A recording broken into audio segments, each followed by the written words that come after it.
ബീഹാറിലെ exit poll ഫലങ്ങൾ തള്ളി മഹാസഖ്യം. യഥാർത്ഥ ജനവിധിയല്ല എക്സിറ്റ് പോൾ പ്രതിഫലിപ്പിക്കുന്നതെന്നാണ് മഹാസഖ്യ നേതാക്കളുടെ പ്രതികരണം.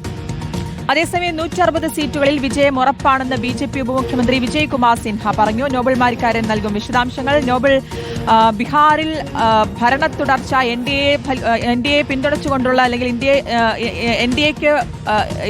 എൻഡിഎയുടെ വിജയം പ്രവചിച്ചുകൊണ്ടുള്ള എക്സിറ്റ് പോൾ ഫലങ്ങളായിരുന്നു വന്നിരുന്നത്. ഇതിലിപ്പോൾ മഹാസഖ്യം ഇതിനെ എങ്ങനെയാണ് കാണുന്നത്?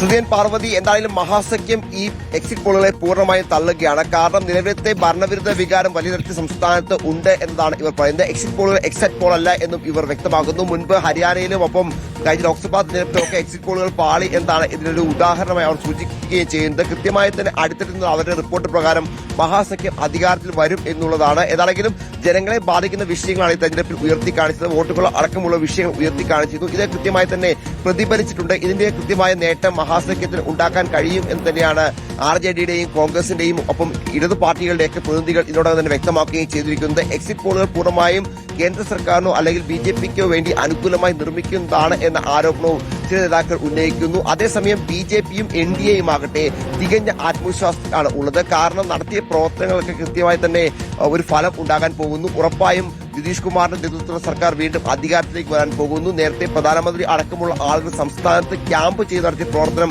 വലിയ തരത്തിൽ വിജയകരമായി എന്നൊരു വിലയിരുത്തൽ കൂടി എന്താണെങ്കിലും NDA ക്യാമ്പിന് ഉണ്ട്. എന്താണെങ്കിലും ഇന്ത്യ സഖ്യം മഹാഗഠബന്ധൻ പൂർണ്ണമായും ഇത്തരത്തിൽ എക്സിറ്റ് പോളുകളെ തള്ളുമ്പോൾ NDAക്ക് അത് കൂടുതൽ ആത്മവിശ്വാസം നൽകുന്നു എന്നാണ് നമുക്ക് അറിയാൻ കഴിയുന്നത്. അത് മാത്രമല്ല, എക്സിറ്റ് പോളുകളുടെ പശ്ചാത്തലത്തിൽ സർക്കാർ രൂപീകരണ ചർച്ചകൾ പോലും ആദ്യഘട്ടത്തിൽ NDA ക്യാമ്പിൽ ആരംഭിച്ചിട്ടുണ്ട് എന്നും അറിയാൻ കഴിയുന്നു. എന്താണെങ്കിലും നിതീഷ് കുമാർ തന്നെ മുഖ്യമന്ത്രിയാകാനുള്ള സാധ്യതയാണ് ഇപ്പോഴും ഉള്ളത്. പക്ഷേ അതിനപ്പുറം എന്തെങ്കിലും സാധ്യതകൾ ഉണ്ടോ എന്നതും പ്രധാനപ്പെട്ടതാണ്. ഒരുപക്ഷെ BJP ഒരു വലിയ ഒറ്റക്കക്ഷിയായി മാറുകയാണെങ്കിൽ ഒരുപക്ഷെ മുഖ്യമന്ത്രി സ്ഥാനത്തേക്ക് മാറ്റങ്ങൾ ഉണ്ടാകും. നേരത്തെ മഹാരാഷ്ട്രയിൽ ഇതുപോലെ സമാനമായി തന്നെ ഏകനാഥ് ഷിൻഡെയെ മാറ്റിക്കൊണ്ട് അവിടെ ദേവേന്ദ്ര ഫട്നാവിസ് BJPയിൽ നിന്ന് പെട്ടെന്ന് മുഖ്യമന്ത്രി സ്ഥാനത്തേക്ക് വരുന്നൊരു കാഴ്ച നമ്മൾ കണ്ടത്. അത്തരത്തിൽ എന്തെങ്കിലും വലിയ രാഷ്ട്രീയ നാടകങ്ങൾ ബീഹാറിൽ അവശേഷിക്കുന്നുണ്ടോ എന്ന് പ്രധാനപ്പെട്ടതാണ്. എന്താണെങ്കിലും നിലവിലത്തെ സാഹചര്യത്തിൽ NDAക്ക് വിജയം ഉറപ്പിച്ചു എന്ന് തന്നെ NDA ക്യാമ്പ് പറയുന്നത്. അതേസമയം മഹാഗഠബന്ധൻ പൂർണ്ണമായി എക്സിറ്റ് പോളുകളെ തള്ളുകയും തങ്ങൾക്ക് മികച്ച വിജയം ഉണ്ടാകുമെന്നും മാറ്റം ജനങ്ങൾ ആഗ്രഹിച്ചിട്ടുണ്ടെന്നും അതോടൊപ്പം തന്നെ ബീഹാറിൽ പുതിയ മഹാഗഠബന്ധന്റെ ഇന്ത്യ സഖ്യത്തിന്റെ സർക്കാർ വരുമെന്ന ആത്മവിശ്വാസവും തേജസ്വി മുഖ്യമന്ത്രിയാകുമെന്ന